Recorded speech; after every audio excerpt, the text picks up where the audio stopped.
আসসালামু আলাইকুম। ওয়ালাইকুম সালাম। কেমন আছেন ভাই? এই তো আলহামদুলিল্লাহ ভালো। ভালো আছেন? জি জি ভাই। ভাই আপনার নামটা কি? আমার রুবেল। আচ্ছা, রুবেল ভাই, আজকে পেঁয়াজের বাজার কিনা কেমন চলতেছে? এই বেচাকেনা আছে মোটামুটি ভালোই। মোটামুটি ভালোই আছে। আপনার কাছে যে এই যে পেঁয়াজটা আছে, এই পেঁয়াজটা কোন জায়গা থেকে আনা এটা? এটা হলো ফরিদপুরের। ফরিদপুরের পেঁয়াজ। ফরিদপুর। ফরিদপুরের এটা কি পেঁয়াজ বলা হয় এটারে? এটা হলো আলি বেশ ফরিদপুরের। মুড়ি কাটা নাই কেন আলি আইছে। এই যে বাজারে নতুন হালি পেঁয়াজ ঢুকছে নাকি এখন? এটা হলো রাখি বেশ। এটা আমরা রাখে খাইতে পারবো।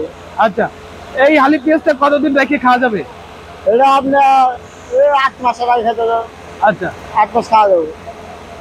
এখন সে মুড়ি কাটা পেঁয়াজ এখন আর বাজারে নাই। আর মুড়ি কাটা বেশ নাই। মুড়ি কাটা মুখ পাশা নাই। এখন এই নতুন পেঁয়াজটা বাজারে কত করে বিক্রি করতেছেন আপনি? এটা বিক্রি হইতাছে, এটা তো সাইজ ছোট, তো ছোটটা কম দাম যাচ্ছে 32 টাকা কেজি। আর বড় সাইজ ওটা হলো 38-40।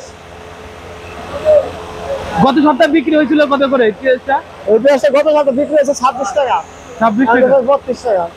আচ্ছা, 8 টাকা বাড়ছে। 8 টাকা বাড়ছে। এই যে হঠাৎ করে পেঁয়াজের দাম বাড়তেছে, কারণটা কি? বাড়তেছে আন্তঃপ্রেস। আমি ঘরে চাঙে ঠিক আছে, ব্যস্ত আছে না গৃহস্থ। আমদানি কম হচ্ছে। আচ্ছা, এই পেঁয়াজটার এখন চাহিদা কিরকম আছে বাজারে?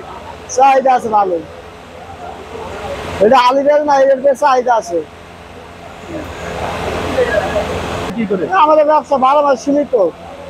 ওই 8 টাকা 2 টাকা 3 টাকা লাভ হয়, 4 টাকা লাভ হয়। তেল আছে ভালো, কিন্তু গৃহস্থরা ব্যস্ত আছে না। কারণ কি? বেশ বানায় না, আস্তে আস্তে বেশ, এটা তো রাখি বেশ। যখন দাম বাড়বো তখন বেশ করবো গৃহস্থ।